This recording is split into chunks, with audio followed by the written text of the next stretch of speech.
অবশেষে জামিনে মুক্তি পেলেন গাজীপুরের কাশিমপুর হাই সিকিউরিটি কেন্দ্রীয় কারাগারে বন্দী থাকা শীর্ষ সন্ত্রাসী সুইডেন আসলাম।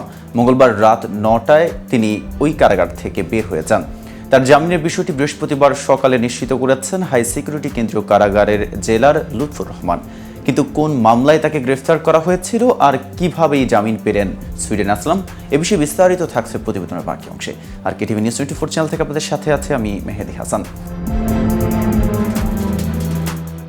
শেখ আসলাম ঢাকার নবাবগঞ্জ থানার হাতিয়ার এলাকার শেখ জিন্নাত আলীর ছেলে।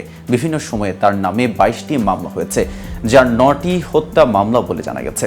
কারা কর্তৃপক্ষ সূত্রে জানা গেছে, হাজতি শেখ আসলামের জামিনের কাগজপত্র মঙ্গলবার কাশিমপুর কারাগারে পৌঁছায়। পরে কারা কর্তৃপক্ষ সেই জামিনের কাগজ যাচাই বাছাই করে রাত 9টায় তাকে মুক্তি দেয়। তিনি স্বজনদের সঙ্গে কারাগার থেকে বের হয়ে যান। 2014 সাল থেকে তিনি কাশিমপুর হাই সিকিউরিটি কেন্দ্রীয় কারাগারে বন্দী ছিলেন। শেখ আসলামের বিরুদ্ধে সর্বশেষ মামলা হয় তেজগাঁওয়ের যুবলীগের নেতা গালিব হত্যার ঘটনায়। 1997 সালের 23 মার্চ গালিব খুন হন। এই ঘটনায় আসলাম সহ 20 জনের বিরুদ্ধে মামলা হয়। 1998 সালের 8 এপ্রিল অভিযোগপত্র দেয় পুলিশ। বর্তমানে মামলাটি বিচারাধীন।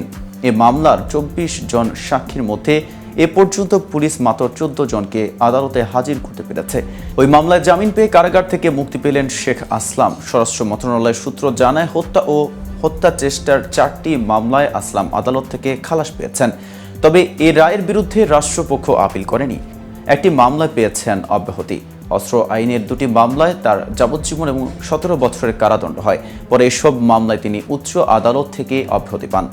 4 দলীয় জোট সরকারের আমলে ঘোষিত 23 শীর্ষ সন্ত্রাসীর একজন শেখ আসলাম। 1986 সালে ফার্মগেটের পূর্ব রাজাবাজারে স্কুলের সামনে মায়ের হাত ধরে থাকা কিশোর শাকিলকে গুলি করার অভিযোগ আছে তার বিরুদ্ধে। এরপর তার বিরুদ্ধে একের পর এক খুনের ঘটনায় জড়িয়ে পড়ার অভিযোগ উঠতে থাকে। এক পর্যায়ে কিছুদিন তিনি সুইডেনে অবস্থান করেন। সেখান থেকে ফিরে আসার পর সুইডেন শব্দটি নামের সঙ্গে যুক্ত হয়ে যায়। এদিকে জিম্মি জামিনে মুক্তি পেয়েছেন সাবেক মন্ত্রী আনোয়ার হোসেন মঞ্জু। সোমবার দৈনিক ইত্তেফাক পত্রিকার নির্বাহী সম্পাদক মোহাম্মদ সালেহ উদ্দিনের জিম্মায় জামিন হয় তার।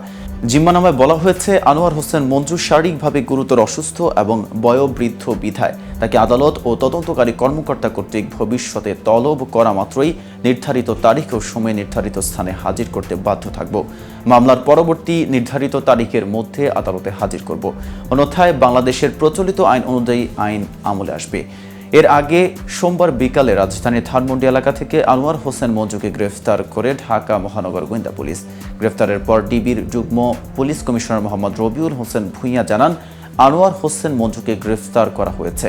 তার বিরুদ্ধে হত্যা মামলা সহ 5 থানায় মামলা রয়েছে। আজ এ পর্যন্তই। নিত্য নতুন সকল আপডেট পেতে কেটিভি নিউজ 24 এর সাথেই থাকুন।